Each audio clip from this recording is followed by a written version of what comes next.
ಹಾಂ ಎಲ್ಲೋ good morning. Night load ಮಾಡ್ಕೊಂಡು ಬೆಳಗಿನ ಜಾವ ಮೈಸೂರು ಹೋಗ್ತಾ ಇದ್ದೀವಿ. ಏನು ಮಳೆ ಗುರು, ಮಲಯಾಳದಿಂದ ನಂಜನಗೂಡಿಗೆ ಫುಲ್ ಮಳೆ ಮಾತ್ರ. ಬೆಳೆ ಬಂದು ಟೀ ಕುಡ್ಕೊಂಡು ಈಗ ಮೈಸೂರು ಕಡೆ ಹೋಗ್ಬೋದು. ಮೈಸೂರಿಗೆ ಎಂಟ್ರಿ ಆದ್ಮ ಮೈಸೂರು ಸಖತ್ತಾಗಿ ಮಳೆ ಹೊಡ್ತೈತೆ. ಹಾಗೆ ಚಾಮುಂಡೇಶ್ವರಿ ಕೈ ಮುಕ್ಕೊಂಡು ನಮ್ಮ ಪಯಣ ಮತ್ತೆ ಮುಂದುವರಿಸ್ಮ.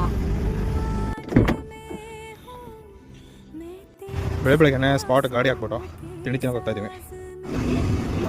ಏನೇ ಮಾಡ್ತಾಯಿದ್ದೀನಿ, ಮೈಸೂರು ಲೋಡ್ ಮುಗೀತು, ನಮ್ಮ ನಗರದ ಕಡೆ ಪಯಣ ಬೆಳೆಸ್ನು ಅಂತ ಬರ್ತಿದ್ದಂಗೆ ನಾವು ಒಂದು ಬಾಡಿಗೆ ಸಿಕ್ತು. ಶಿವ ಟೈಲ್ಸ್ ಅಂತ ಬಾಡಿಗೆ ಇತ್ತು, ಹೋಗಿದ್ದ ಶಿವ ಟೈಲ್ಸಿಂದ ಲೋಡ್ ಇತ್ತು. ಸೊ ಟೈಲ್ಸ್ ಕೊಡೋಣ ಬಂದು ಲೋಡ್ ಮಾಡ್ತಾಯಿದ್ದೀವಿ. ಅನ್ಲೋಡ್ ಪಾಯಿಂಟ್ ಬಂದು ಅನ್ಲೋಡ್ ಮಾಡ್ತಾಯಿದ್ದೀವಿ. 90. ಈ ಬಿಸಿಲಿಗೆ ಮಜ್ಜಿಗೆನೂ ತಡೆಯಲ್ಲ, ಜ್ಯೂಸು ತಡೆಯಲ್ಲ, ಆ ಮಾಡಿ ಬಿಸಿಲು ಹೊಡಿತೈತೆ. ಮುಕ್ಕನ ಪಳ್ಳ ಬಾಡಿಗೆ ಇತ್ತು ಅಂತ ಬಂದೆ ಅಣ್ಣನ ಜೊತೆ. ಇಲ್ಲಿ ನೋಡ್ರೆ ಮಳೆ ಬೀಳ್ತಾ ಇತ್ತಾ.